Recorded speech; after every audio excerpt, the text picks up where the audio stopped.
Pessoal, muito boa noite, tudo bom? Eu espero que estejam todos bem.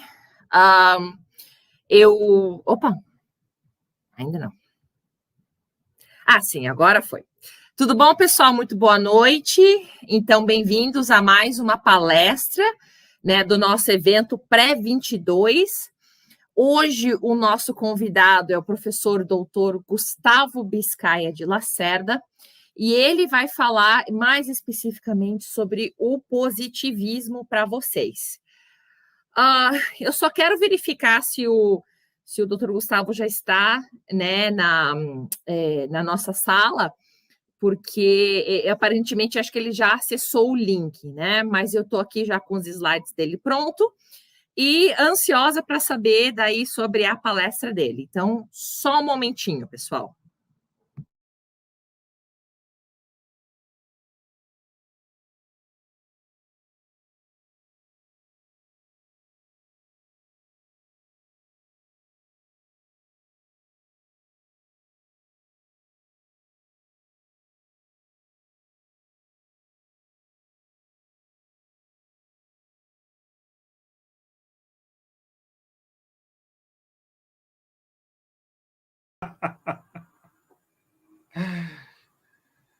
Bom, como eu disse, né, aqui estamos, né, estávamos aguardando sua entrada na sala, né, é com maior satisfação que eu tenho o prazer de apresentar o professor doutor Gustavo Biscaia de Lacerda. Ele, como eu estava dizendo, né, para o pessoal que está entrando agora na sala, nós estamos ao vivo, né, gravando pelo YouTube, essa palestra vai ficar disponível depois, tanto pelo link da faculdade, se não me engano, da Unifatec, quanto também o professor Gustavo, ele tem um link, um canal dele do YouTube, né? Com mais curiosidades e mais assuntos aprofundados sobre o positivismo. Então, eu abro aqui né, a nossa reunião hoje para ele se apresentar, e quando ele me der ok, daí eu coloco os slides e vamos, né, aprender mais sobre positivismo. Professora, com você. Tá bom. Bem, então já vamos pondo os slides, porque é assim que eu vou pensar, né? Vou pensar isso. Isso, pronto, obrigado, Sheila. Isso. Boa noite a todos, boa noite a todas.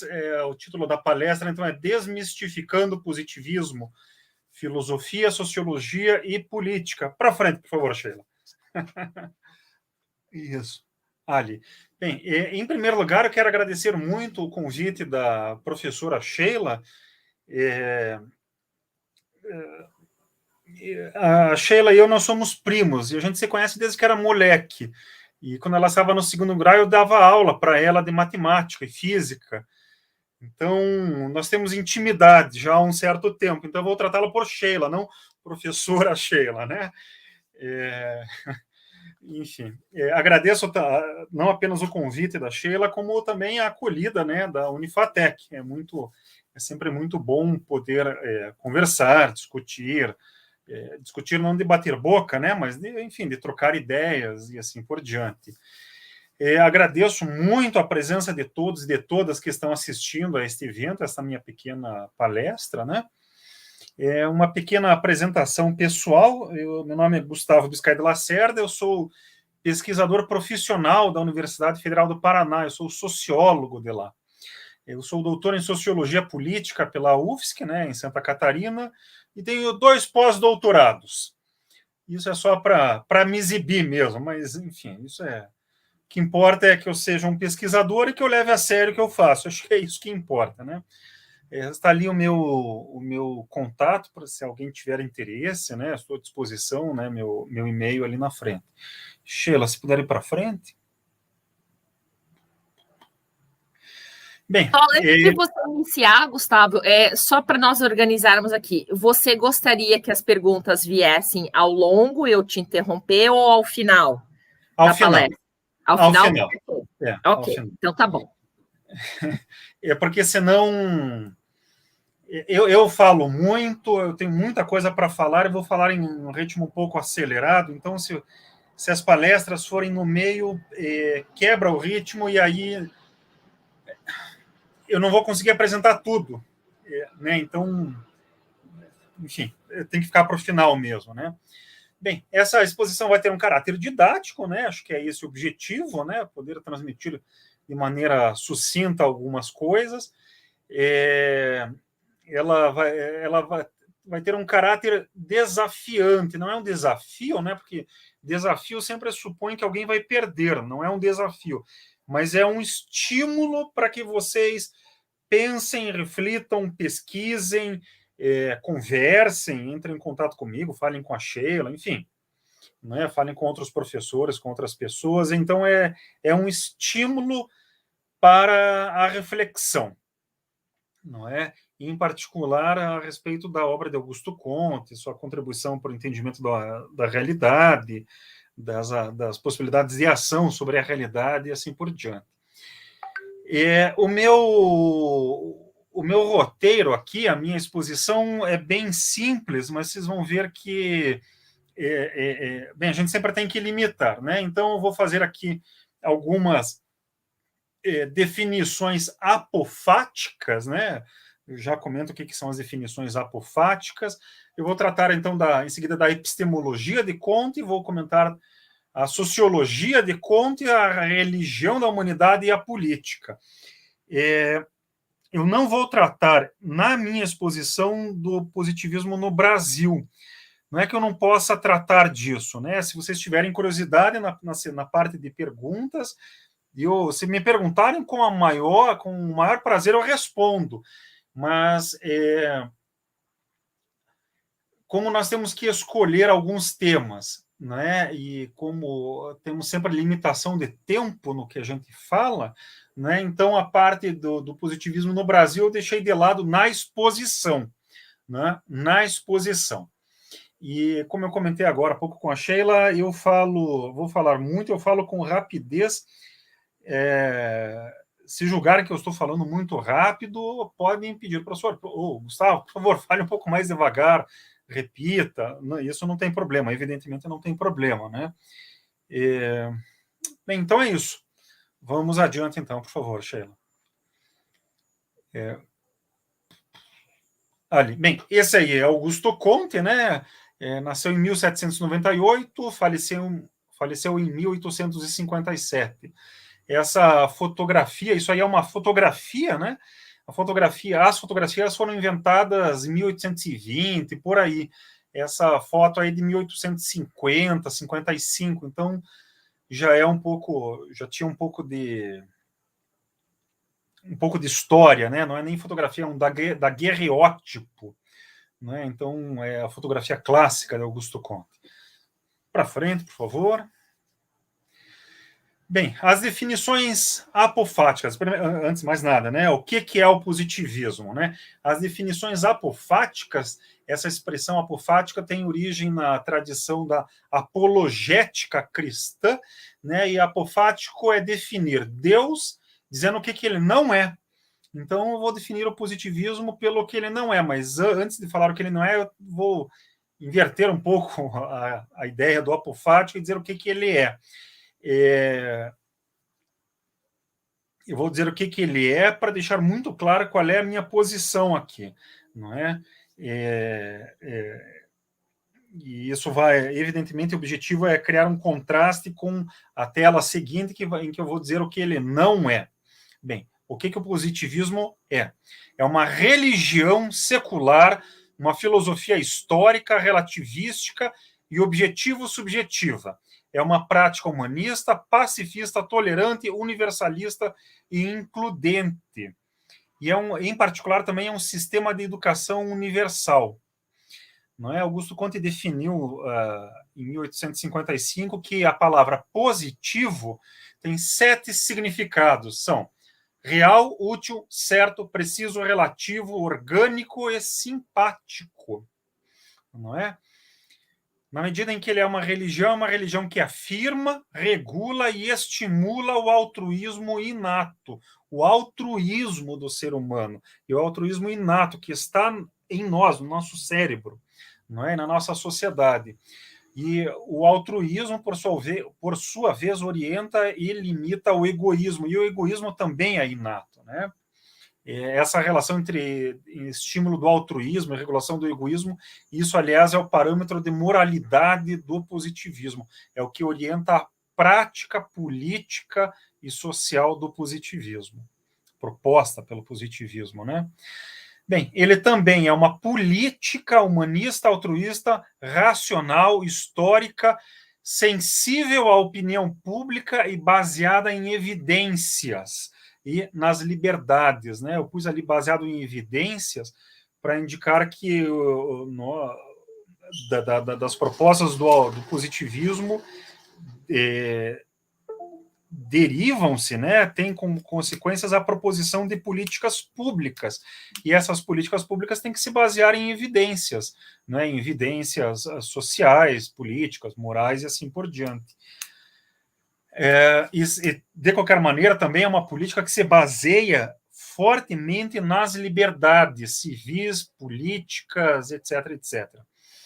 É uma afirmação da realidade humana e dos valores humanos. E é uma afirmação da historicidade humana, da historicidade. E, portanto, como consequência da historicidade, é uma afirmação do relativismo. Próxima tela, Sheila, por favor. Bem, o que ele não é? Ele não é ateísmo, ele não é uma teologia científica, né, como se pode pensar a partir da expressão religião da humanidade. Ele não é cientificista, ele não é academicista, ele não é reducionista, né, ele afirma a dignidade de cada ciência e, em particular, das ciências humanas. Não é? Ele não é um naturalismo, né, no sentido de que ele não reduz as ciências humanas às ciências naturais. Não é? E nas discussões próprias às ciências humanas, não é? Ele não é a favor da oposição clássica, tornada clássica pela sociologia metafísica alemã, que opõe a explicação à compreensão. Não é? Nós achamos isso mais ou menos bobagem. Ele não é um empiricismo, ele não é um ideológico, né? Em particular, não é uma ideologia burguesa. Ele não é militarista, né? Ele é antimilitarista e é resolutamente pacifista. Ele não é uma afirmação do Estado totalitário e não é também, ele não é a favor da sociedade que sufoca o indivíduo. Ele não é um otimismo ingênuo, né, como se usa muitas vezes a expressão pensamento positivo, né? Vamos ter um pensamento positivo, né? Quando isso vira só um otimismo ingênuo, não, isso não é próprio ao positivismo filosófico, né? Ele não é nem idealista nem materialista e ele não é fatalista e nem nega a liberdade humana. Nisso, a definição de não é a definição apofática, né, que define alguma coisa dizendo o que ele não é. Esses nãos que eu apresentei, eles já negam a maior parte das imputações ao positivismo, não é? A maior parte das críticas ao positivismo, eu já disse, olha, estão basicamente erradas. Próxima tela, Sheila, por favor. Bem, há uma polissemia, né? É natural sempre haver polissemia em relação às palavras, mas no caso do positivismo, a polissemia é muito grande, é extremada às vezes, e isso gera confusão. Então, nós temos lá interpretações disciplinares, né? Há o uso da palavra positivismo nas disciplinas acadêmicas. Então, na história, por exemplo, há o positivismo na história, né? O positivismo na história atribui-se a ele o culto aos fatos. Seria um fatualismo ingênuo. O positivismo de Augusto Comte, né? Não é esse positivismo da história. Há o positivismo do direito, positivismo jurídico do Kelsen, do Bobbio, não é? Que considera que as leis resumem-se ao direito positivo, ao que está codificado pelo Estado. O positivismo de Augusto Comte nem trata dessas questões, nem trata, não é uma filosofia jurídica, não é? Então, é só uma coincidência de nome, de palavras, não é? No caso da filosofia das ciências, o positivismo é considerado um objetivismo e também um culto aos fatos. De novo, o positivismo de Augusto Comte não é isso, é apenas uma coincidência de palavras.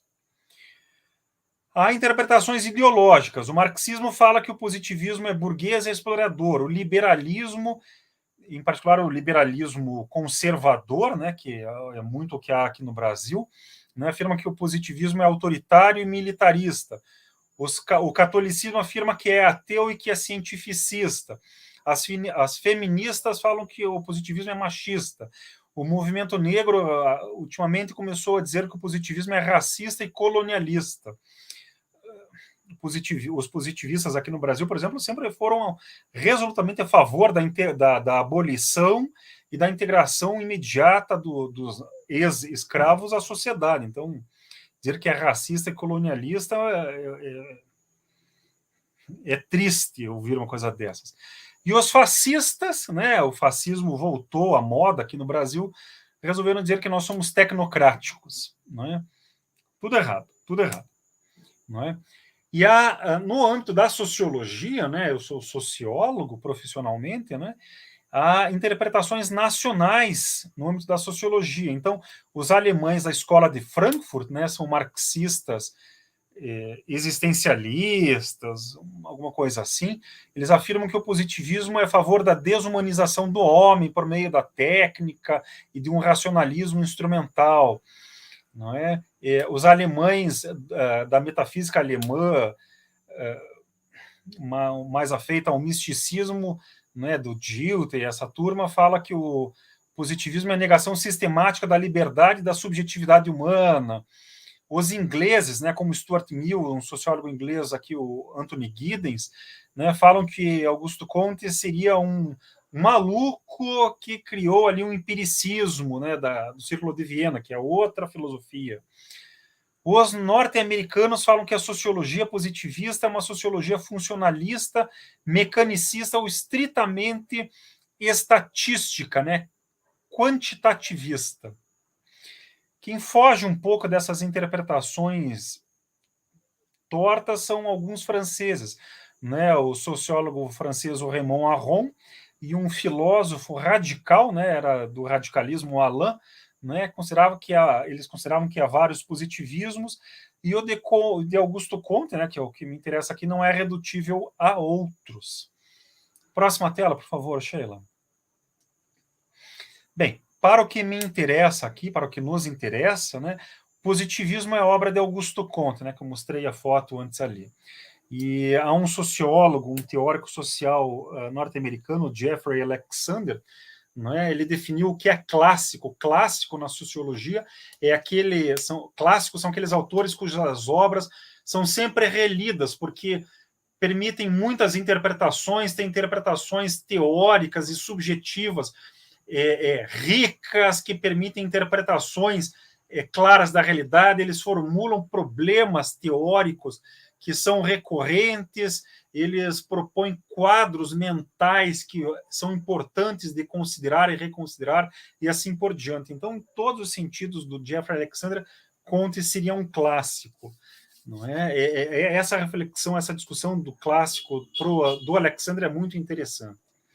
Bem, eu pus ali uma relação das obras de Augusto Comte, não é? São aí uns 20 volumes, desses 20 volumes, só uns 4 ou 5 foram traduzidos por português, e desses 4 ou 5, 2 ou 3 são obras raras. Então, é bem pouco que há dele em português mesmo. Né? Próxima tela, por favor, Sheila. Bem, indo já para a epistemologia kantiana, né, que é o que eu chamei no título da apresentação de filosofia. Bem, antes de entrar aqui na discussão, vocês vão ver uma coisa que é muito importante. Vai ficar claro à medida que eu for falando. A filosofia de Augusto Comte é uma filosofia social da sociedade, é uma filosofia das ciências, é uma filosofia do conhecimento e é uma filosofia geral de coordenação das ideias. Então, ao mesmo tempo em que eu falar da coordenação das ideias, eu vou, ao mesmo tempo, falar sobre a estrutura da sociedade, sobre a estrutura do pensamento humano. E ao mesmo tempo que eu falar da sociedade, do pensamento, da coordenação geral das ideias, eu vou falar também da moralidade. Então, a obra de Augusto Comte é, ao mesmo tempo, tudo isso junto. A ideia de síntese, né? A última obra de Augusto Comte chamava-se Síntese Subjetiva. A ideia de síntese é poderosíssima, é isso, não é? Com poucas ideias abrangem vários domínios ao mesmo tempo, né? Então, enquanto eu for falando agora de epistemologia, na verdade de filosofia, um pouco de maneira mais ampla, eu vou falar também já de sociologia, de moral e de política, né? Então, como eu falei, a ideia de síntese, com poucas ideias abrangem vários domínios ao mesmo tempo. Essa capacidade de síntese, né, é uma das coisas mais poderosas do pensamento de Augusto Comte, mas, ao mesmo tempo, é uma das coisas mais difíceis, não é? Porque é uma das coisas mais difíceis? Porque o ser humano pensa de maneira analítica, retalha as coisas, retalha as ideias e vai juntando um bloquinho de cada vez. Augusto Comte inverte, ele tem a massa global pronta e, a partir daí, ele vai tirando consequências, não é?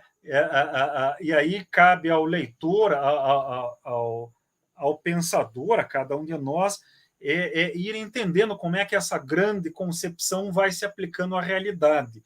Então, esse, por um lado, é a grande força dele, mas isso implica algumas dificuldades. Bem, em primeiro lugar, ele entende que a natureza humana, né, cada ser humano, tem 3 partes estreitamente vinculadas entre si, não é?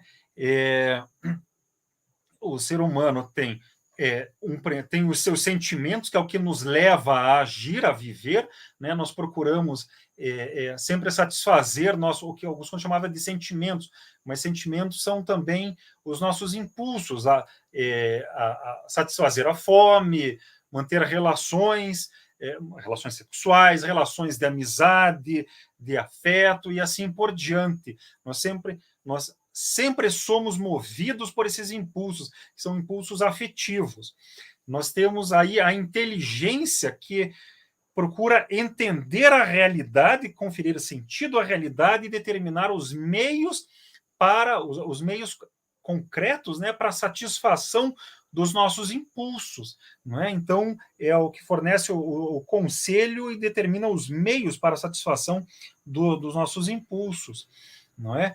E, por fim, o resultado é a ação prática quando nós realmente agimos, né? Nós realmente procuramos manter relações sociais, afetivas, nos alimentar, criar projetos políticos, realizar projetos e assim por diante. Então, Augusto Comte resumiu essas ideias de diversas maneiras, né? Eu escolhi aqui uma fórmula, um pequeno resuminho, né, que é o agir por afeição e pensar para agir. Nós agimos sempre, né? O ser humano é um ser que age o tempo todo, não é? Até quando ele pensa, ele está agindo, né? Então a gente age por afeição. A afeição pode ser altruísta ou egoísta, né?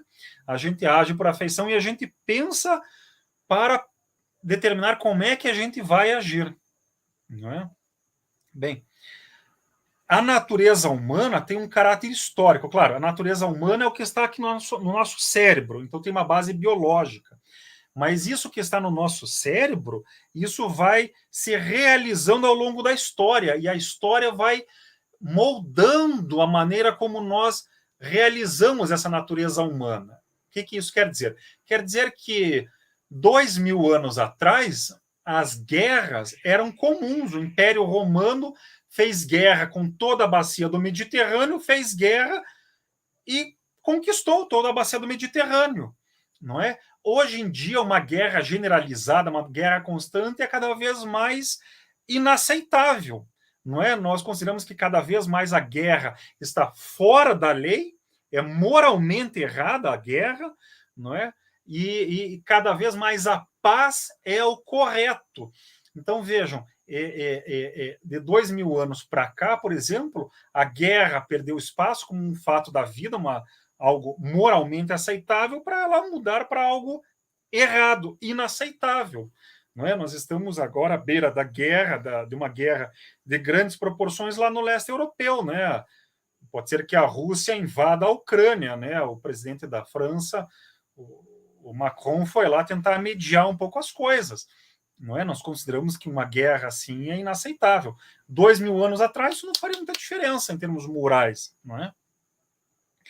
Bem, isso de desenvolvimento histórico da natureza humana, né, quer dizer que os nossos atributos vão se desenvolvendo ao longo do tempo, e, em particular, esse desenvolvimento ao longo do tempo significa a afirmação, né, o respeito cada vez maior da paz, da atividade industrial, né, do trabalho livre, da ciência, do relativismo e da própria historicidade.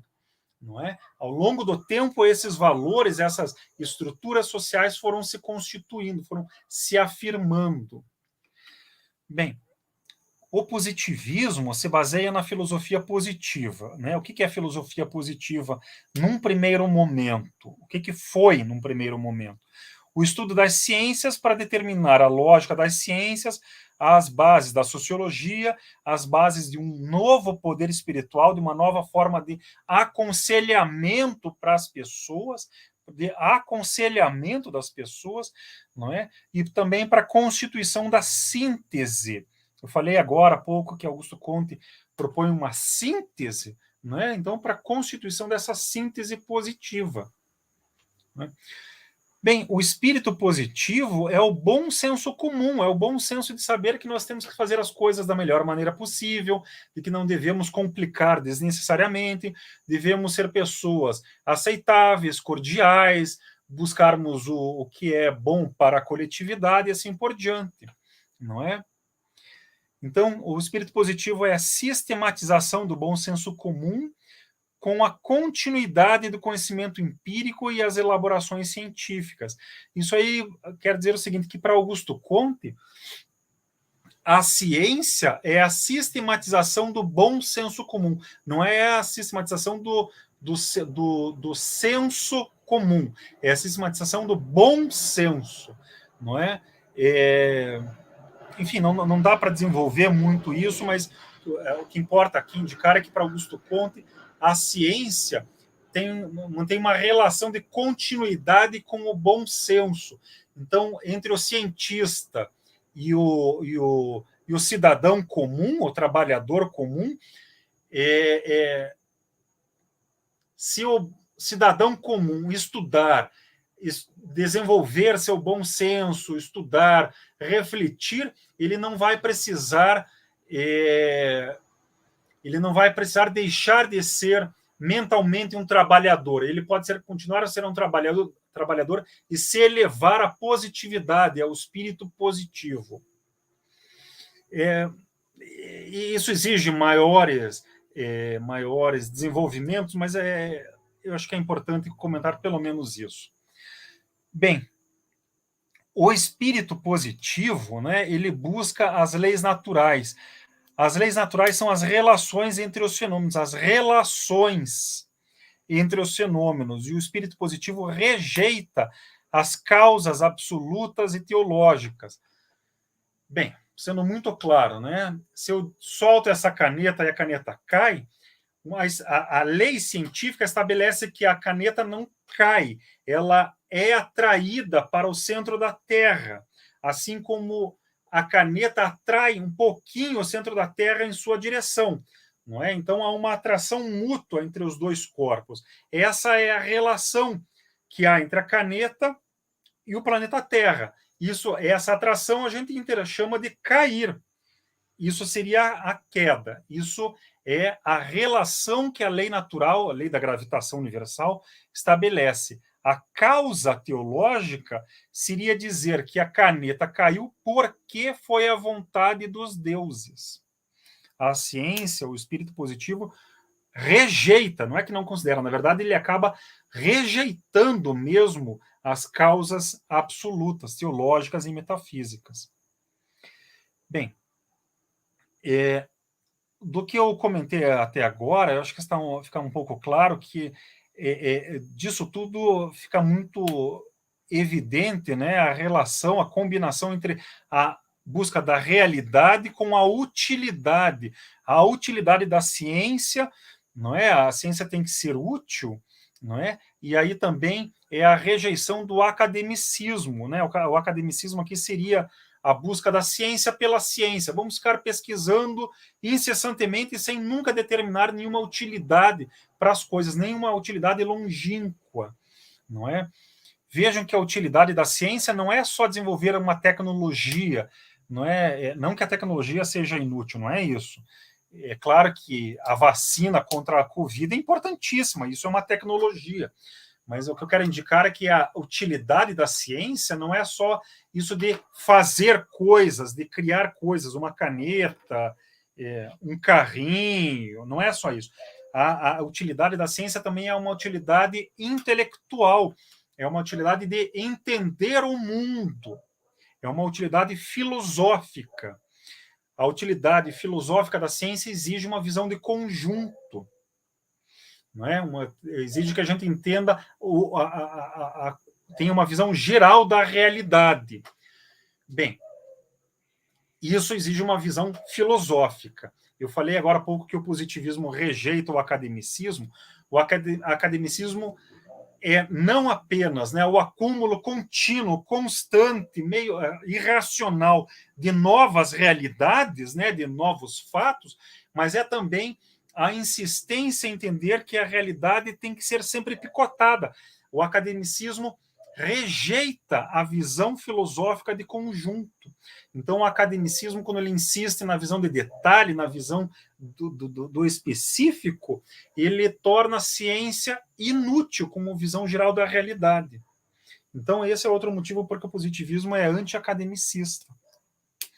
Bem, além disso, eu pus ali uma frase, né, que para completar as leis são necessárias vontades.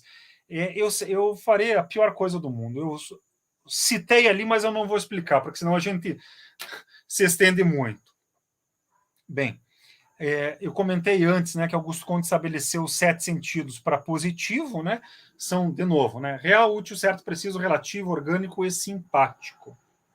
Sheila, para frente, por favor. Né? Como eu falei, Augusto Comte propôs a síntese subjetiva, é a visão de conjunto, né? A visão de conjunto em termos da natureza humana, em termos das concepções que nós temos, em termos dos objetivos que a gente busca na vida. Isso significa que o positivismo e a síntese subjetiva propõem uma filosofia, né, tem uma proposta para a arte, considera também a indústria como ação produtiva sobre a realidade humana, seria a economia, não é? É também a política, a organização social, e a própria ciência, não é? Em particular, o objetivo da síntese subjetiva também é que todos os seres humanos, todas as pessoas, têm que ter entendimentos gerais sobre tudo. Todo mundo tem que ter ideias gerais sobre toda a realidade.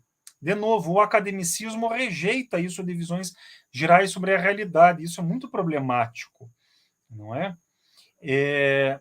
Mas se, por um lado, todos têm que ter ideias gerais sobre a realidade, a atuação prática, a atuação profissional de cada um é sempre uma ação específica, é sempre uma ação particular.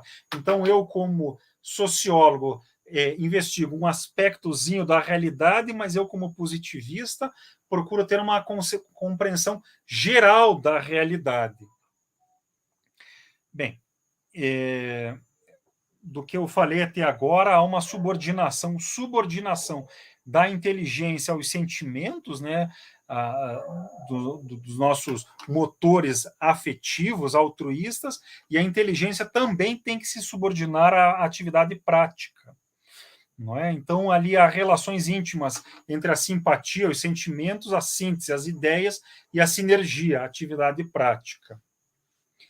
Bem, Augusto Comte afirmava que as ciências superiores à sociologia e à moral, à psicologia, né, essas ciências superiores, elas devem preponderar moralmente e intelectualmente sobre as ciências inferiores, as ciências naturais, as chamadas ciências naturais, matemática, física, química, biologia.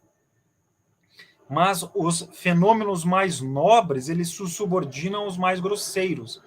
A sociologia e a psicologia são as ciências mais nobres, elas têm que orientar as ciências naturais, mas inversamente, a sociedade, cada indivíduo só existem a partir da base material da realidade, a partir do que as ciências naturais estudam e exploram.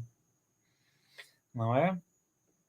Bem, disso aí, né, também resulta que nós temos aí uma multi e uma transdisciplinaridade. A visão de conjunto, né, que Augusto Comte propõe, significa ter concepções que explicam e regulam o conjunto da realidade humana, individual e coletiva, e da realidade cósmica, o mundo, em outras palavras, né? Augusto Comte propõe uma unidade da ciência, né, que é com a multiplicidade das ciências, mas com cada ciência autônoma. O que ele propõe é uma homogeneidade de método e de doutrina, quer dizer, os métodos e as ideias das ciências têm que dialogar entre si. Não é? O resultado prático da síntese subjetiva é que ela estabelece não apenas o que se pode conhecer e o que se pode fazer, mas, acima de tudo, o que se deve fazer e o que não se deve fazer. Temos que ser altruístas, ter a integração social, não podemos ser racistas, não podemos discriminar e assim por diante. Próxima tela, Sheila, por favor. Bem, eu falei que o ser humano é histórico, o ser humano é histórico e as concepções humanas, as concepções, as ideias humanas também são históricas, não é? Se há um traço que distingue o ser humano é a historicidade. Se há um bicho no planeta Terra que é histórico, esse bicho é o ser humano. É o que distingue de verdade o ser humano de todos os outros bichos. Não é a inteligência, não é a sociabilidade, é a historicidade. Bem, o caráter social histórico do ser humano implicam aí a afirmação da solidariedade, né, a interdependência num mesmo momento do tempo e da continuidade, que é a interdependência do ser humano ao longo da história, não é? Para Comte, a experiência histórica, aquilo que a gente já fez ao longo do tempo, não pode nunca ser desperdiçada. A gente sempre tem que aproveitar essa experiência, porque é o que nós temos.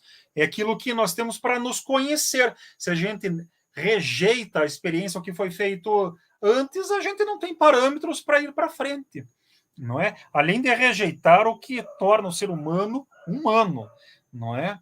Então, isso também fundamenta a ideia das grandes continuidades do ser humano.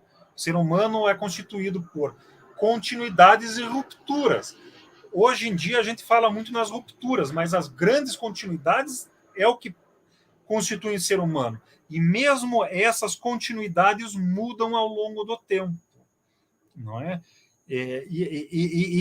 Essas questões são elas são desafiadoras e elas são um motivo de reflexão constante. A Sheila é historiadora, né? São um motivo de reflexão constante na história, na filosofia, na sociologia, no direito, sem dúvida, também, e assim por diante. Não é? Isso tudo que eu estou falando, né, porque me interessa como profissional, isso tudo é o que fundamenta a sociologia. Não é à toa que o método específico da sociologia para Comte é a filiação histórica.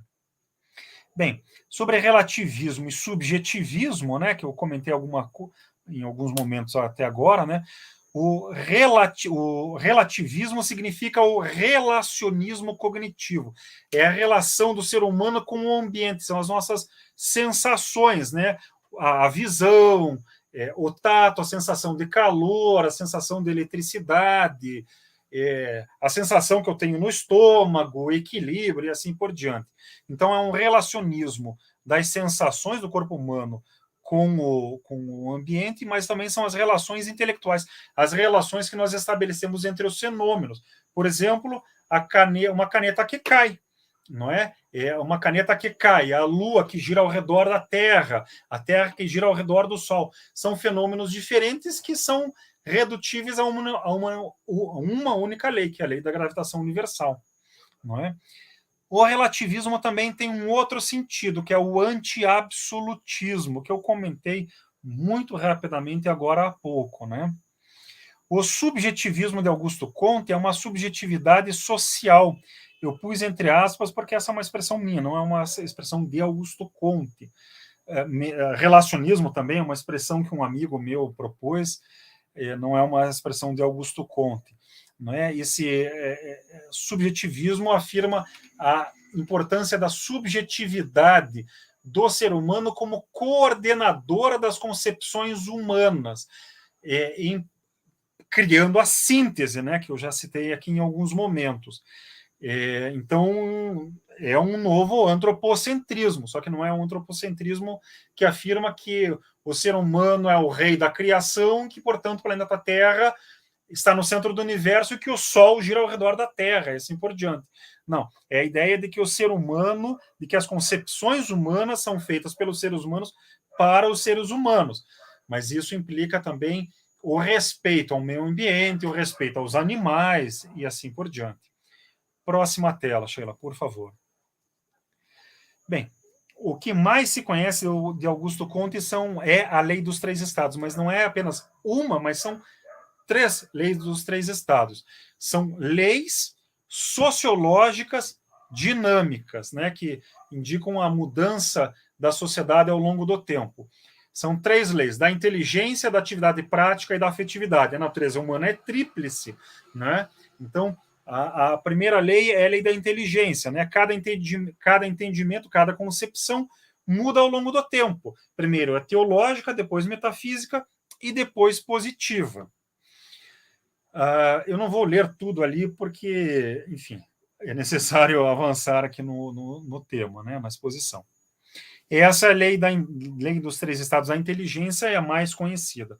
A lei da atividade prática. A atividade inicialmente primeiro conquistadora, militar conquistadora, depois é militar defensiva e depois é pacífica e industrial. Primeiro, os seres humanos fazem guerras de conquista, depois fazem guerras de defesa e, por fim, param com a guerra, ou tendem a parar com a guerra e buscam a paz produzindo coisas, não é?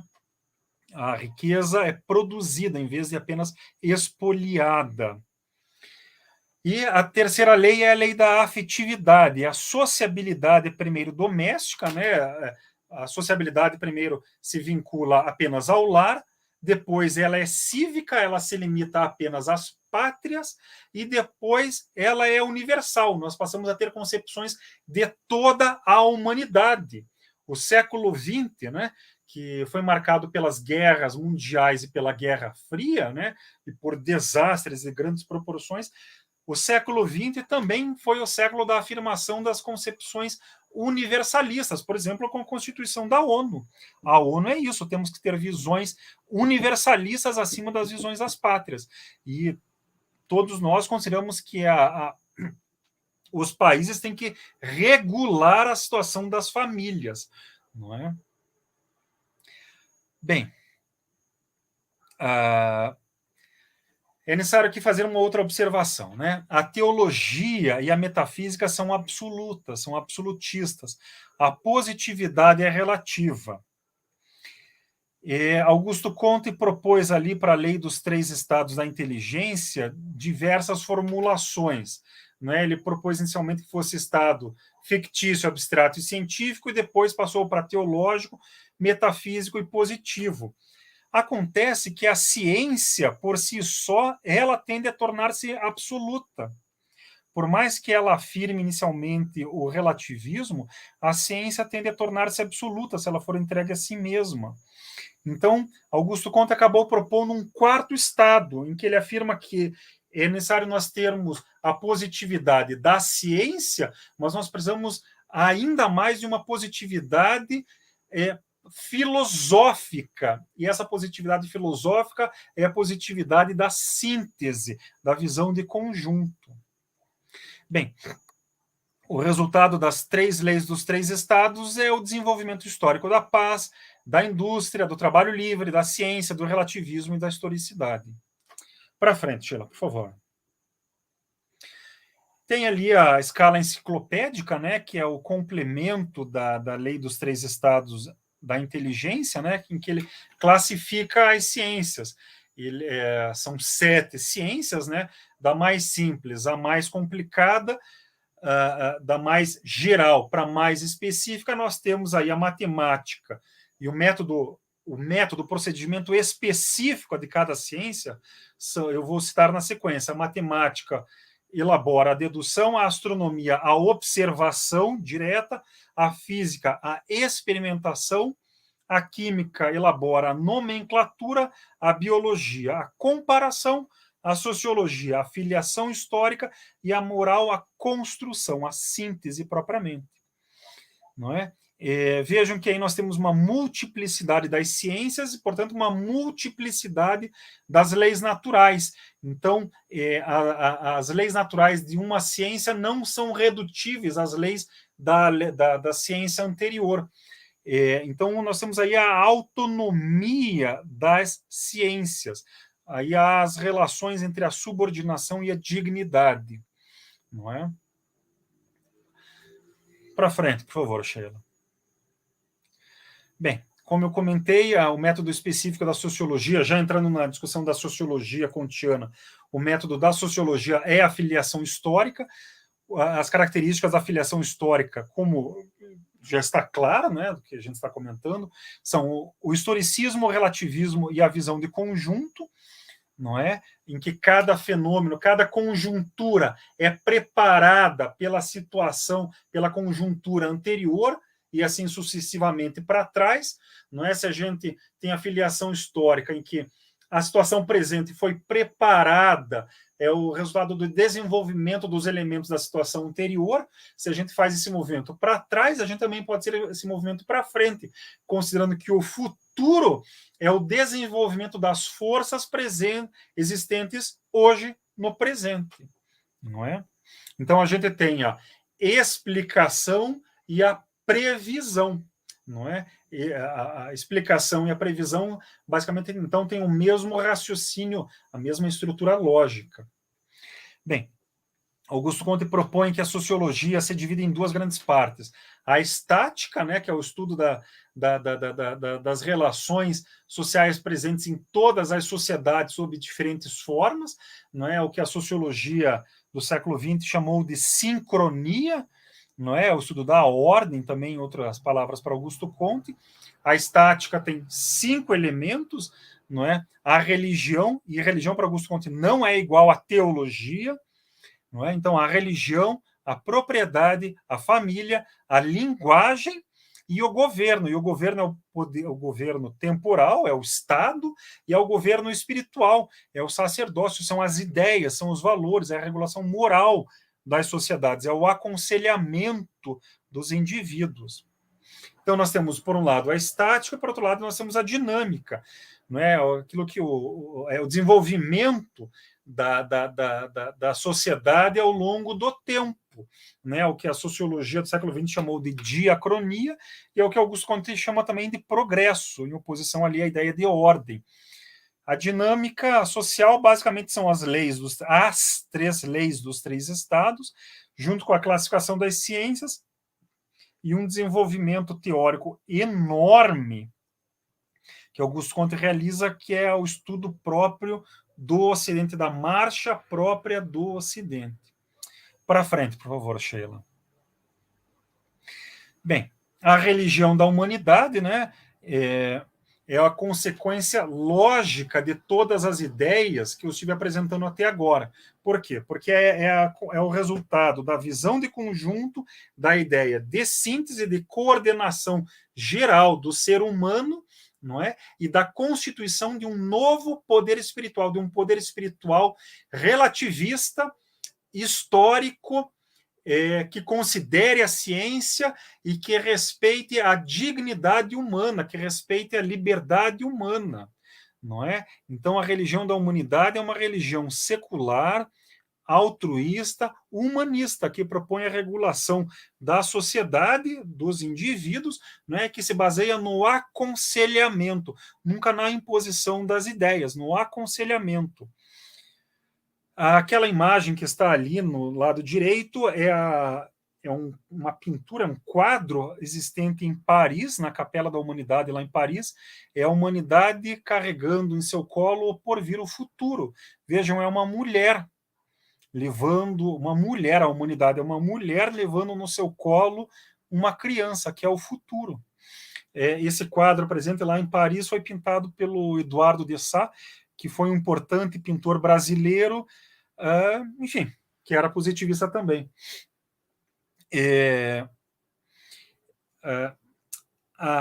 O semblante desse quadro da humanidade ali é o semblante de Clotilde de Devaux, que Auguste Comte considerava sua esposa subjetiva. Alguns chamam de musa. Enfim, Clotilde, para Augusto Comte, foi a cofundadora do positivismo e da religião da humanidade. Então, a religião da humanidade é um sistema de educação individual e social para toda a vida, e é uma educação objetiva e subjetiva. Eu estou falando aqui da religião da humanidade porque ela é importante para o sistema de Augusto Comte, para o positivismo, e porque no Brasil, em particular, a religião da humanidade foi importante. Na Inglaterra, na França, no México, no Chile, na Argentina, na Índia, na África, na Holanda, na Suécia, na Itália, até nos Estados Unidos, em Nova York, a religião da humanidade foi importante, mas aqui no Brasil, em particular, foi importante. Bem, a humanidade, né, é um ser real, abstrato, histórico, composto.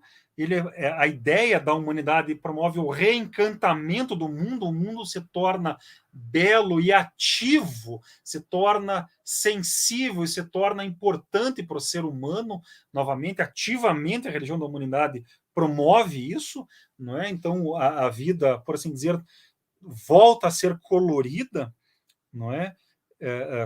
Com a religião da humanidade, não é? E, enfim, é a veneração de uma figura feminina.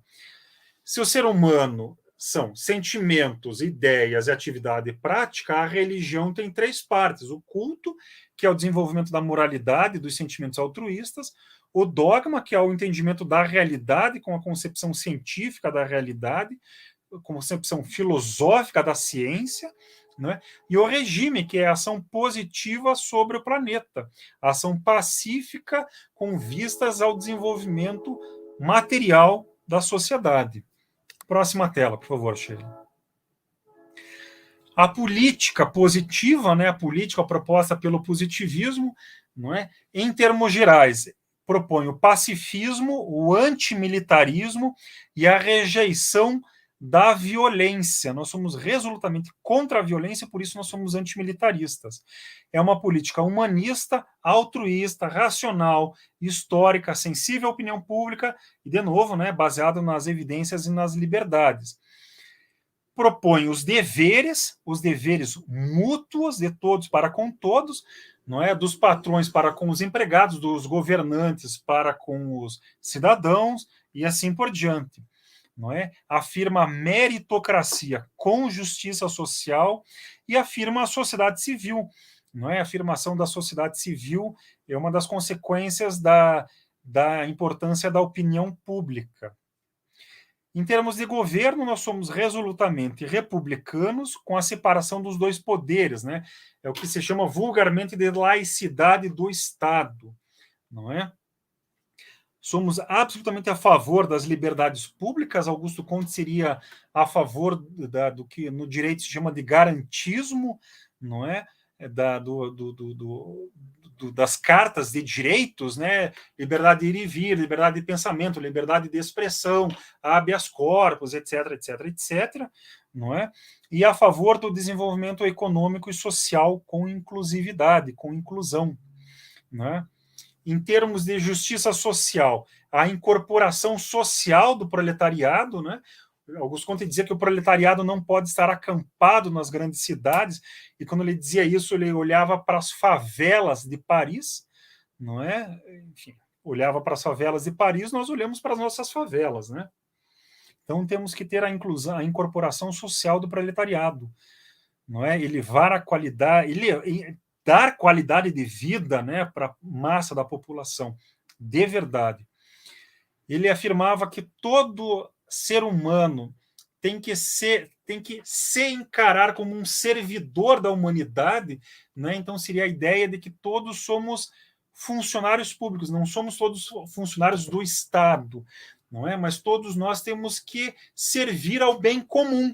Então, mesmo quando estamos na nossa atividade privada, particular, nós temos sempre que mirar ao bem comum, não é?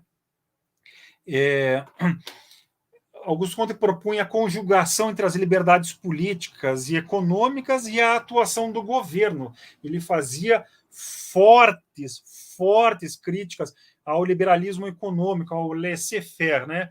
Deixe estar, dane-se, né? O Estado não faz nada, é a população que morra de fome.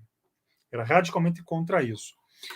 Afirmava que a riqueza é produzida pela sociedade e, portanto, a riqueza tem que ser empregada em benefício da sociedade, não é? É o caráter social da riqueza. E, não é, afirmava também as responsabilidades individuais, coletivas também, mas é importante afirmar as responsabilidades individuais, não é? Cada indivíduo é responsável pelo que faz e é responsável, em particular, em termos dos seus deveres para com os demais, não é? Os deveres são as relações mútuas devidas entre os indivíduos e os grupos entre si. Bem, próxima tela, por favor, Sheila. Aí as referências bibliográficas, né? Eu procurei pôr ali somente as referências em português, a uma ou duas em espanhol, não é? As referências em inglês eu tirei e eu só deixei ali algumas em francês, porque são em inglês e francês, porque são das obras Augusto Comte. No mais, são textos e livros em português, alguns em espanhol, de acesso mais ou menos fácil. Vocês encontram em qualquer livraria, na estante virtual, na internet, e assim por diante. É isso. Eu falei bastante, eu espero que eu tenha esclarecido um pouco e tenha deixado muita pulga na orelha de todos vocês. Ufa! Bem, estou aberto agora ao debate, dúvidas, questões e assim por diante. Gustavo, né, bom, já que somos primos, né? Obrigada, muito obrigada pela palestra. Eu gosto muito de ouvir você, ainda mais que você é o principal positivista aqui no Paraná, né? Eu não sei em outros estados, mas eu posso atestar aqui pelo Paraná. E assim, toda vez que eu escuto é realmente esclarecedor, porque existem muitos misticismos por trás, ou pouco conhecimento, as pessoas têm dúvidas, caem naquela vala comum, né?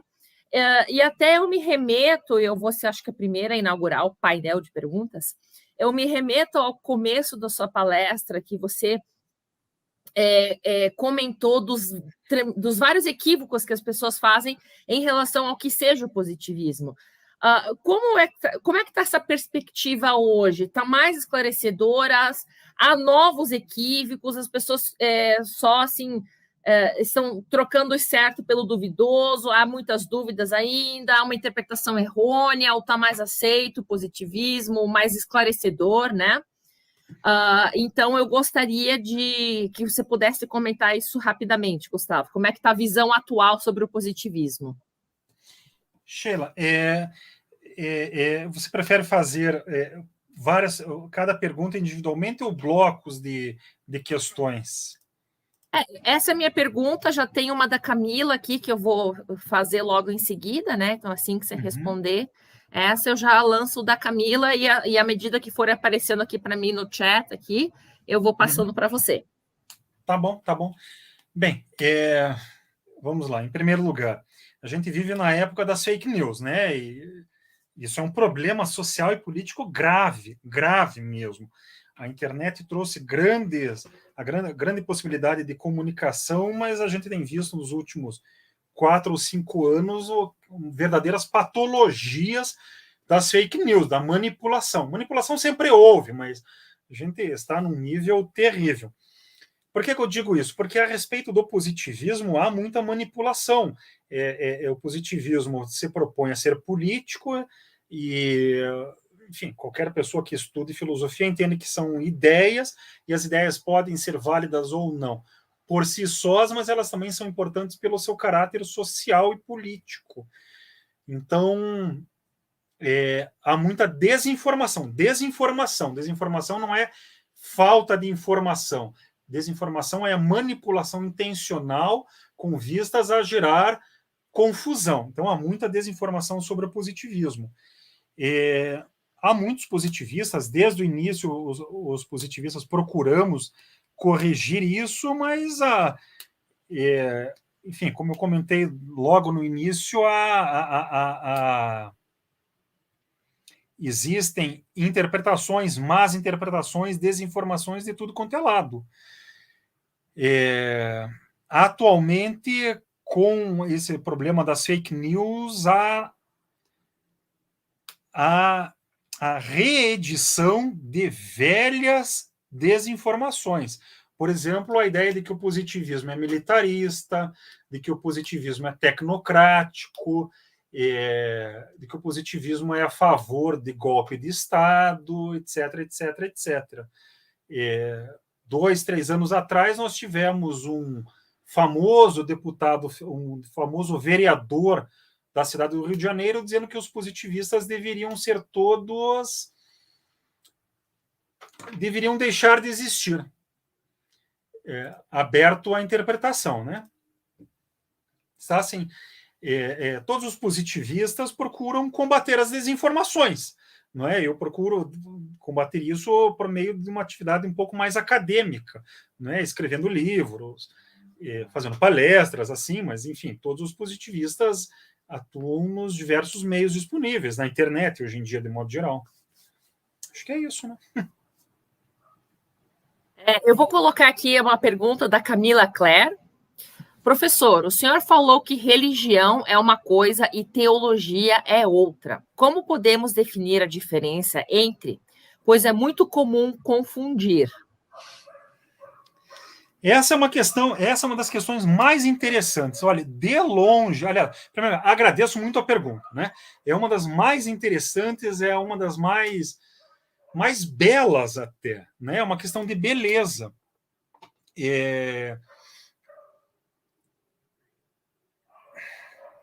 Se toda concepção humana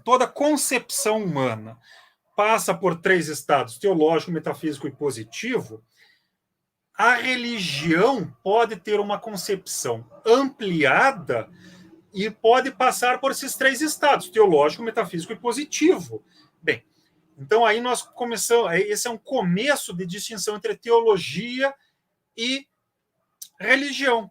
A religião é aquele sistema, aquela concepção geral sobre a realidade baseada na síntese, né, que procura regular e entender a realidade humana na sua totalidade.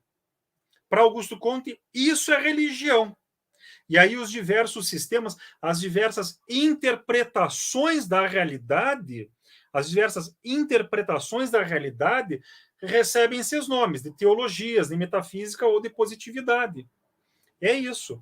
Né? Veja que quando a gente fala em religião, entendendo a religião como teologia, porque nós vivemos no Brasil, que teve uma formação católica e, por derivação cristã, nós entendemos que, de modo geral, nós entendemos no senso comum que a religião é igual à teologia, e que teologia é igual ao monoteísmo. Mas a própria teologia é mais ampla que o monoteísmo. Nós temos os vários monoteísmos, e os monoteísmos, desculpe, os politeísmos tiveram uma duração, e têm uma duração muito maior que os monoteísmos. O ser humano, o Homo sapiens, existe há 300 mil anos. O fetichismo é a primeira forma, o fetichismo, que chamam aí de xamanismo, né? As crenças dos índios e assim por diante. O fetichismo, na terminologia de Augusto Comte, é uma forma de teologia. E existiu durante milênios, centenas de milhares de anos, 200 mil anos, pelo menos. Não é? Então, nós temos como teologia o fetichismo. Depois, nós temos os politeísmos, que duraram também 10, 20, 30 mil anos. Mais recentemente, nós temos os monoteísmos. Não é? Nós temos aí o catolicismo, temos o islamismo, temos os vários cristianismos. Há o judaísmo, mas até o judaísmo constituir-se de verdade, fincar-se como monoteísmo, demorou muito tempo. Se Moisés existiu, Moisés deve ter existido aí uns 3 mil anos. O monoteísmo judaico constituiu-se depois do exílio na Babilônia. Isso é do século VII, VIII, antes da atual era. Então, mesmo o monoteísmo judaico é muito recente. Então, veja, em primeiro lugar, nós não precisamos restringir, fazer a igualdade. Religião é igual à teologia, em primeiro lugar. Em segundo lugar, teologia não é igual a monoteísmo. Teologia é a concepção geral que explica o mundo, fazendo relação a forças externas, às divindades. Então, em definitivo, teologia não é igual Vocês desculpem, meu escritório na frente para a rua, está passando o caminhão do lixo aqui, então atrapalha um pouco. Pronto, passou. Então, a teologia passou por várias etapas. Mas de novo, né, considerando que toda a concepção humana passa pelas 3 fases, nós realmente não precisamos, não há por que não buscar uma religião secular, uma religião positiva, com um sentido positivo. E quando eu digo positivo, eu estou distinguindo do sentido científico. Não é uma religião positiva, não é uma religião científica, é uma religião positiva. Isso é uma aberração, é uma tolice, blá, blá, blá. Não é. Não é. Se vocês pensarem bem, se vocês virem bem a situação dos Estados Unidos, há cada vez mais práticas religiosas, mais cultos religiosos humanistas, seculares. Isso nos Estados Unidos, que é o país mais teológico entre os países desenvolvidos, da OCDE. Na Europa como um todo, o secularismo é cada vez mais disseminado. E lá também as práticas religiosas, seculares, humanistas são cada vez mais realizadas. Então, nós temos práticas cultuais disseminadas. O que Augusto Comte fez foi antecipar as concepções religiosas, seculares, em 1,5 século. Não é? As práticas cultuais, religiosas, seculares, elas procuram corresponder a concepções seculares, religiosas. Vejam, e isso, em particular, é muito desafiador. Não é? Não vou pedir para concordar com isso. É só entender o que tem que... Só para concluir a minha ideia, o que é necessário ter em mente para Augusto Comte, religião é uma coisa, a concepção geral da realidade que procura coordenar a existência humana, e teologia é uma forma específica de entender o mundo e, a partir desse entendimento, realizar essa coordenação geral. É isso. Gustavo, nós não, por enquanto, nós não temos mais perguntas, né? Ninguém lançou aqui no chat só um comentário da Camila sobre o que a tua resposta, a minha pergunta, né? Ela comenta assim: acho que muita informação, entre aspas, verídica, acabou se perdendo no meio de toda essa confusão dos meios de comunicação atuais. Então, foi esse o comentário que ela, né, soltou aí para complementar a tua fala anterior. Enfim, é o que a gente sabe aí do problema das fake news, né?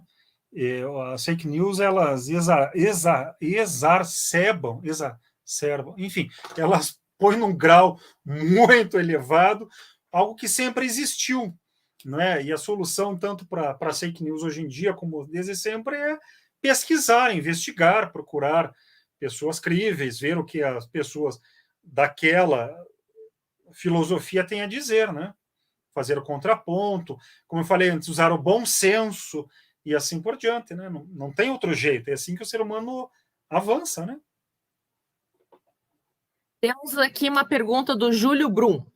Professor, qual sua opinião sobre quando algumas pessoas dizem que o positivismo foi muito romantizado, priorizando o conhecimento científico? Bem, aí tem a palavra romantizado, né?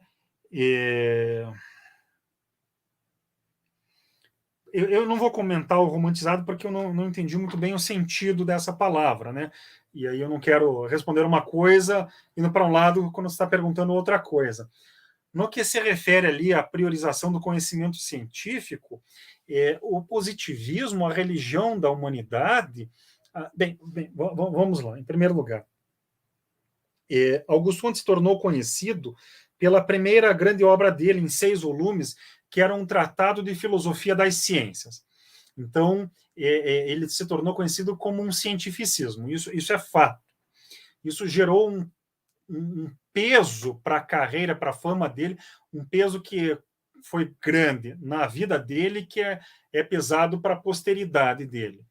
Bem, o que acontece é que, desde o início da carreira dele, antes dele escrever o longo tratado de filosofia das ciências, e que ele só tratou de filosofia das ciências para criar a sociologia, o objetivo dele nisso tudo era criar um novo poder espiritual, um novo entendimento sobre a realidade, sobre a existência humana e a constituição de um novo poder espiritual, uma nova forma de regulação da sociedade. E veja, regulação por meio do aconselhamento da opinião pública esclarecida, altruísta, pacífica, pacifista. Bem, então, no que se refere ali ao conhecimento científico, uma parte eu já respondi. O início da carreira dele ficou muito marcado pela obra científica, acabou dando um peso, uma fama de cientificismo. É um ônus que, infelizmente, a gente carrega e tem que se desvencilhar dele. Augusto Conte, no final da carreira, disse: olha, deixem de lado isso. A obra de filosofia das ciências foi escrita em 6 volumes. Ele disse: olha, é muito grande, leia um resumo. Uma socióloga inglesa, Harriet Martineau, fez um resumo, passou de 6 para 3 volumes. Augusto Conte disse: olha, leia um resumo. Vamos direto para o resumo, não precisa ler aquele calhamaço inicial. Então, o cientificismo foi posto de lado. A tradição do novo poder espiritual, e aí a obra em que ele desenvolve efetivamente a sociologia, discute as aplicações da sociologia, discute a política, a proposta de política dele, que é a parte da religião da humanidade, não é, que é a parte mais interessante dele, mais suculenta dele. O que nós temos aí não é um cientificismo, é uma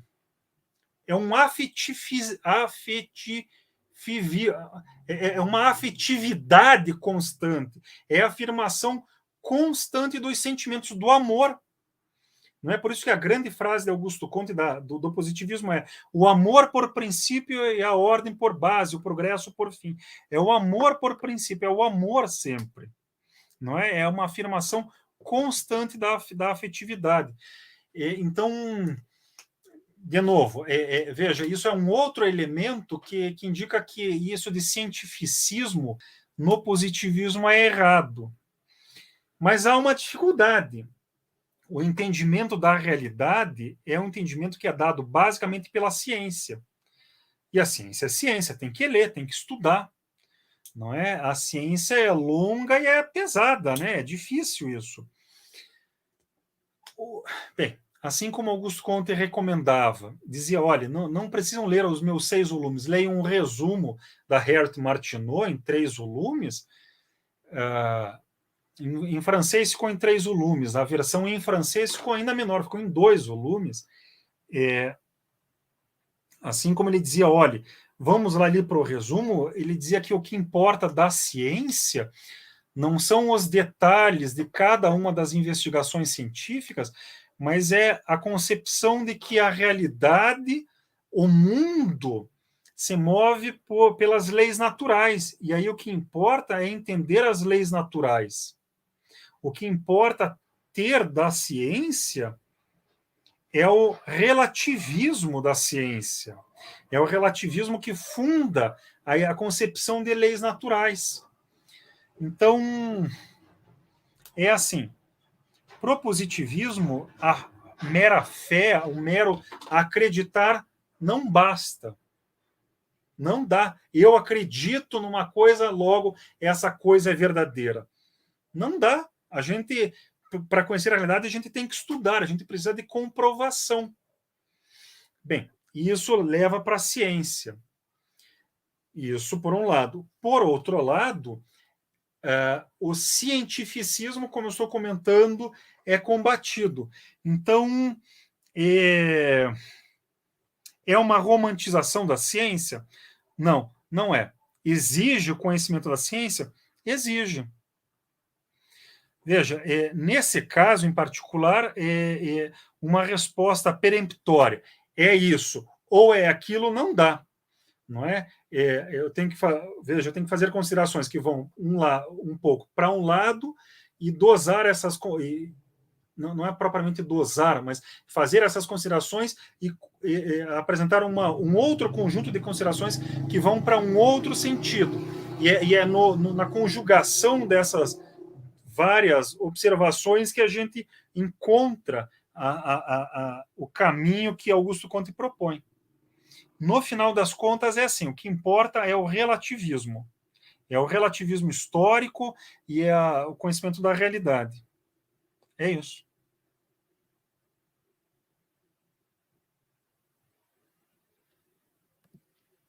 Pessoal, ainda estamos abertos aqui para perguntas, se alguém tiver mais alguma dúvida. Né? Olha, se quiserem perguntar do Brasil, de história do Brasil, de política brasileira, positivismo, política brasileira, também estou à vontade. Né? Estou aberto. Na minha exposição não falei porque, enfim, eu falei bastante, ocupei quase 1 hora de falatório, né? Mas agora é o espaço para falar também de política brasileira, se quiserem. Opa, então eu vou lançar a pergunta, né? Também. Estou inaugurando os painéis de política brasileira, né? Fortíssima influência no Brasil o positivismo teve, né? Inclusive, o próprio Júlio Bruno está comentando aqui, base da nossa bandeira, ordem e progresso. Sim. Se você poderia aprofundar, além da bandeira que, né, é tradicionalmente conhecido, qual a relevância do positivismo para o Brasil e para o desenrolar da política brasileira? Como é que o positivismo teve um papel relevante nesse aspecto? Tá. Olha, o grande período do positivismo foi, sem dúvida alguma, entre mais ou menos 1870, né, que é ali o final da Guerra do Paraguai, né, a refundação ou a fundação de um novo partido republicano, lá em Itu, em São Paulo, né? Então, entre 1870, um pouco depois, na verdade, 75, mas vamos jogar isso 1870 até 1930. Então, esse período aí de 50 a 60 anos, esse foi o grande momento do positivismo. Né? O que teve aí nesse período? Tivemos a campanha abolicionista, né, pelo fim da escravidão, pela incorporação dos ex-escravos e dos pobres, de modo geral, à sociedade, levando à condição de cidadãos de verdade, a campanha pelo republicanismo,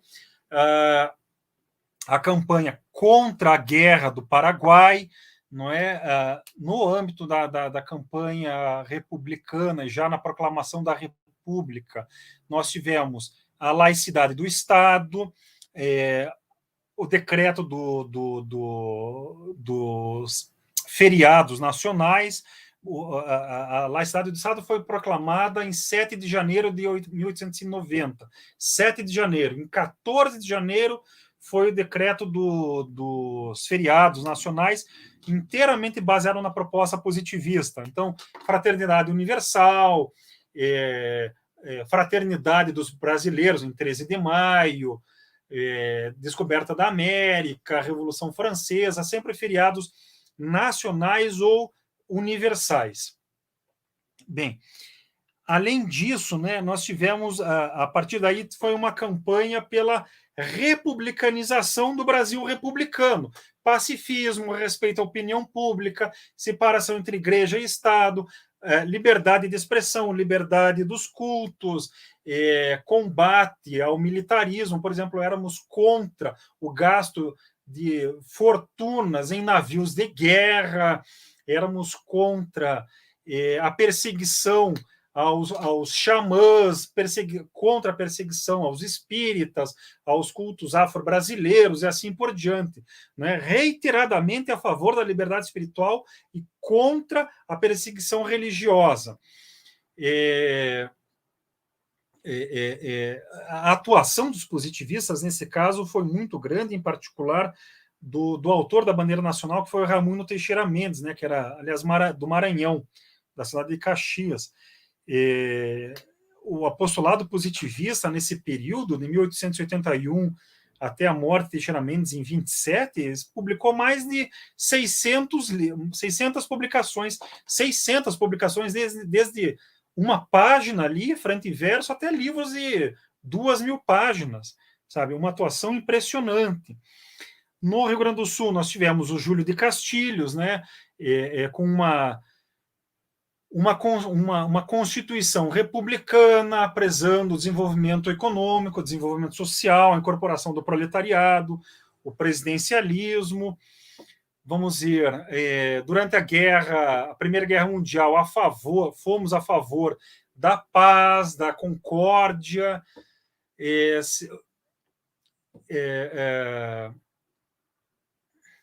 Bem, indo para frente, né, podemos pensar também num autor que é menos conhecido, mas que também que era importante, o Luiz Pereira Barreto, que era um médico e agrônomo paulista, desenvolveu a fórmula do Guaraná, a bebida Guaraná, foi criada pelo Pereira Barreto, não é? Ele pesquisou a indústria, estimulou a agricultura paulista. Tivemos Rondon, não é? O grande nome fundador do indigenismo brasileiro. Rondon era da igreja positivista, né? A máxima dele, né? Morrer se for preciso, matar nunca, era completamente positivista. Estivemos envolvidos desde o início na campanha do Petróleo é Nosso, desde o início, não é, que resultou na fundação da Petrobras. Deixa eu ver o que mais. Durante a Segunda Guerra Mundial, depois da Segunda Guerra Mundial, um dos grandes promotores da Unesco foi o Paulo Carneiro. O Paulo Carneiro era positivista e foi um dos fundadores da Unesco. Foi embaixador brasileiro na Unesco durante quase 20 anos. Não é? Então, se por um lado, né, como eu comentei, o grande momento dos positivistas, do positivismo no Brasil, foi entre o final do Império, do Segundo Império, e ao longo da Primeira República, depois desse período a gente continuou atuando, não é? Continuou atuando. Deixa eu ver o que mais. no impedimento do Collor, o Centro Positivista do Paraná pediu o impedimento do Collor, né? Achamos aquilo o fim da picada. Então, só para indicar, né, uma ação cívica a favor da República, do republicanismo, não é? Ufa! Né? Eu poderia falar mais, mas o que me vem mais à cabeça, que é mais chamativo, seria isso, de pronto. Aliás, um dos pilares muito fortes do positivismo é a laicidade do Estado.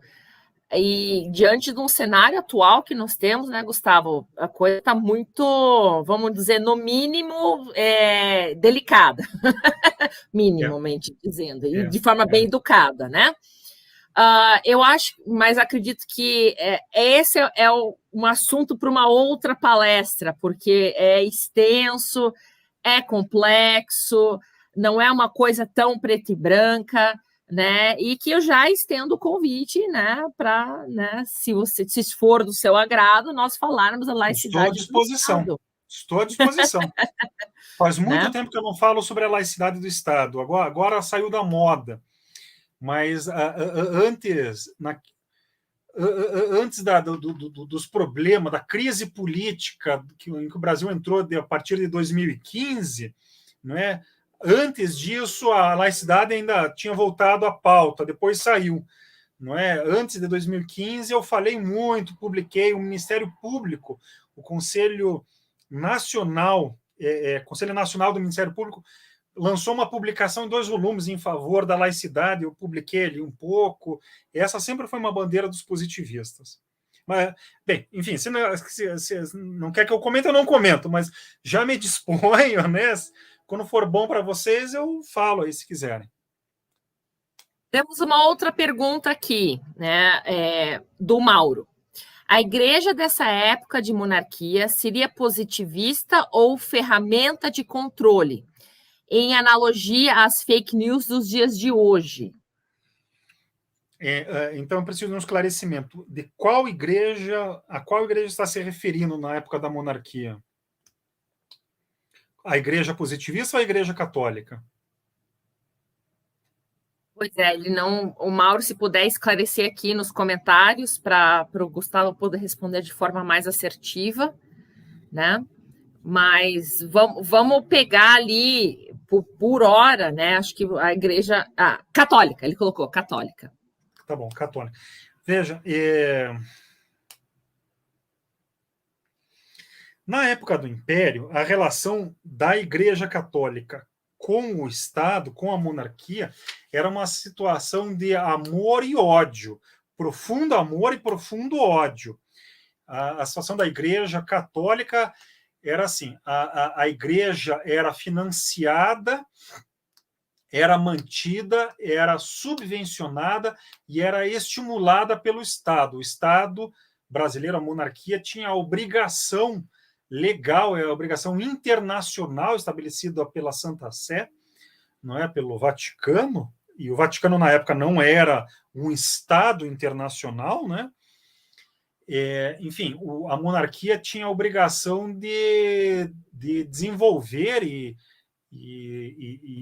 estimular a Igreja Católica. E a Igreja Católica, evidentemente, sim, era um instrumento de controle da população. Um dos grandes motivos que as pessoas encontram para a preservação da religião e para a manutenção de religião oficial de Estado é esse: controle da população.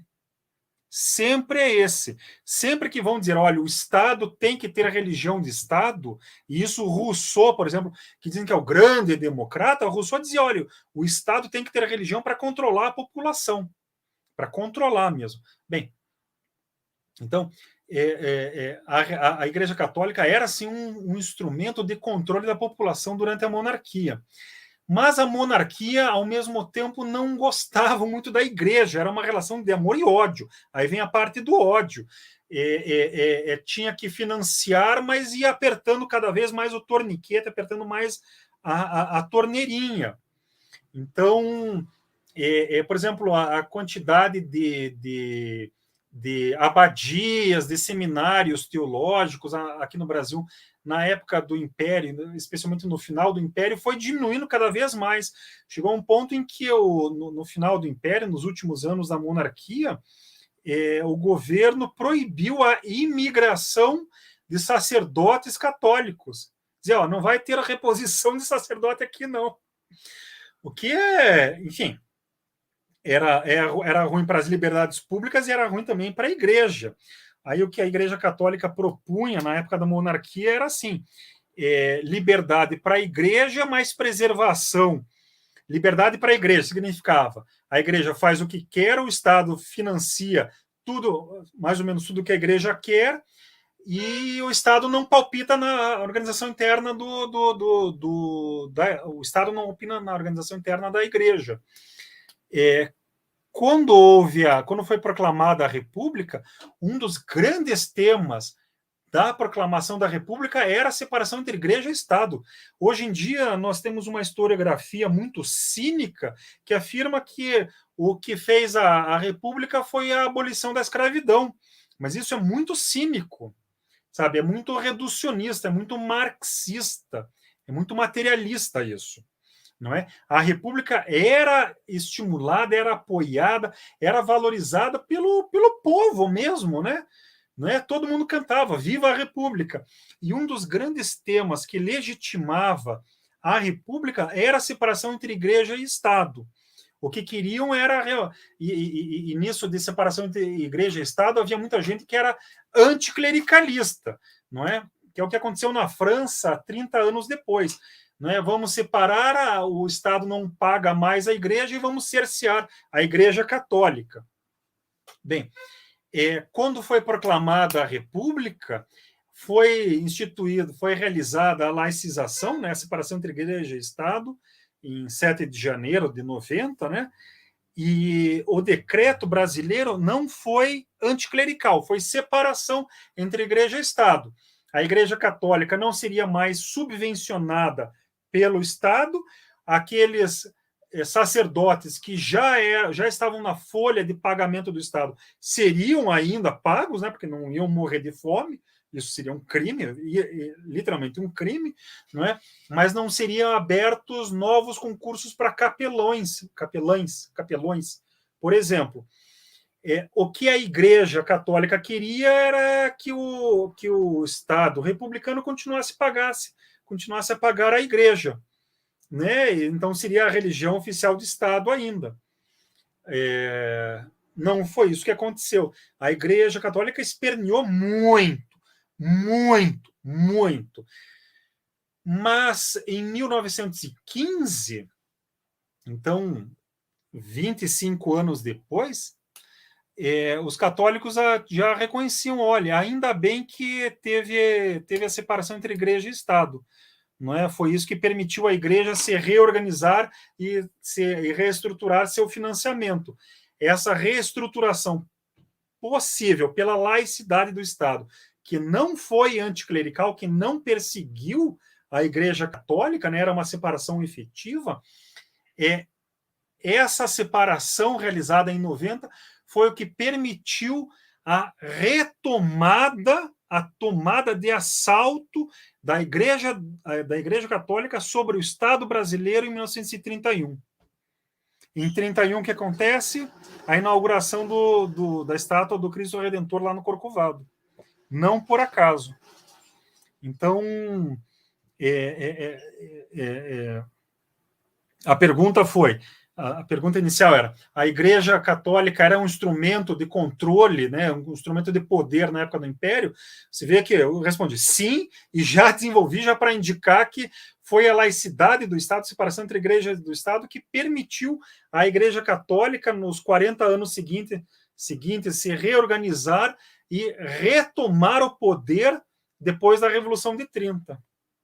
Com muita clareza, era o projeto da neocristandade do Sebastião Leme, do cardeal Sebastião Leme, que é nome de rua lá no Rio de Janeiro, e assim por diante. Enfim. Enfim. Ai, poxa, eu adoro quando você começa a falar, puxa pela historicidade também. Eu tenho um ponto fraco nisso, né? Não pode me julgar, né? Pessoal, há mais alguma pergunta? Porque aproveitem, né? Apesar que a gente está especulando, eu vou lançar para a coordenação aí, para trazer o professor Gustavo de volta, para falarmos sobre a laicidade do Estado, que eu acho que é um tema muito pertinente, ainda mais agora, né, 2022, época de eleições. O Mauro está agradecendo com valeu, né? Mas se não tem mais perguntas, pessoal, estamos quase chegando aqui no nosso horário, né? Para não ficar cansativo também para o Gustavo. Eu sei que ele gosta, mas a gente não. Ele vai embora, né? Eu sei. Então, vamos deixar já com um pré-agendamento, né? Eu vou ver com a coordenação se é possível. O professor já publicamente aceitou, está gravado. Para fazer. Não tem volta, né? Não tem volta, está gravado, está transmitido ao vivo, né? Para você poder falar sobre a laicidade do Estado. Até puxando, como você é sociólogo né, voltado para ciência política também, aproveitar esse momento que o país está vivendo e tal, vamos ter eleições agora em 2022, vai ser um período delicado para o Brasil, né, e eu acho que vale muito a pena a gente explorar e bater nessa tecla da laicidade, porque há uma grande confusão de você trazer, inclusive, o seu particular, né, o seu pessoal, o seu íntimo, suas crenças íntimas, para um aspecto coletivo político, que eu acho complicado, né? Eu acho perigoso e querer impor sobre isso, entender que o Estado funciona além dos seus parâmetros de crença, além dos seus parâmetros de religiosidade ou teologia, que nós sabemos que agora que tem diferença, né? Mas, pessoal, então, se não tiver mais perguntas, eu super agradeço ao Gustavo, foi um imenso prazer. Acho que o pessoal gostou bastante, tivemos um público bem bacana assistindo, né? Perguntas muito interessantes, perguntas, né, bem criativas e instigantes. E eu estendo o convite, então, para que ele volte a nos agraciar com a sua presença. Eu que agradeço, Sheila. Eu que agradeço a oportunidade, a possibilidade. Enfim, o que importa é poder ser útil, né? Ajudar um pouco, esclarecer, fomentar algumas reflexões, né? Muito modestamente é o que eu posso fazer. Né? Não, mas é sempre bem-vindo. As portas estão sempre abertas, né, da Unifatec, para que você possa sempre nos agraciar com o seu conhecimento, como eu disse anteriormente, que é muito bem-vindo, e eu divido essa opinião com você. Se nós pudermos repartir um pouco do que a gente sabe para passar para os outros, para formarem uma opinião própria, é mais do que bem-vindo, né? Então, pessoal, muito obrigada, agradeço a presença de todos. Tivemos engenharia, tivemos pedagogia, tivemos administração, né? Tivemos uma série de cursos aí que eu espero que tenham aproveitado e, né, trazido para reflexão e desmistificado o positivismo, né? Um pouquinho, pelo menos, né? Entendeu? Saiu entendendo um pouco mais, né? Que é o que é o válido aqui. Então, tá bom, pessoal? Muito obrigada. Eu vou encerrar a nossa transmissão. Os certificados, o pessoal me perguntou, certificados, presença, tudo será esclarecido, né, na sexta-feira. Sexta-feira nós vamos ter maiores detalhes de como vai funcionar a presença, a certificação, essas coisas, foi a informação que a coordenação me passou. Larissa está dizendo obrigada pelas belas palavras de aprendizado, tenha uma boa noite. Então, pessoal, boa noite a todos, agradeço e até a próxima oportunidade. Até a próxima. Tchau, tchau. Tchau, tchau, gente. Até mais.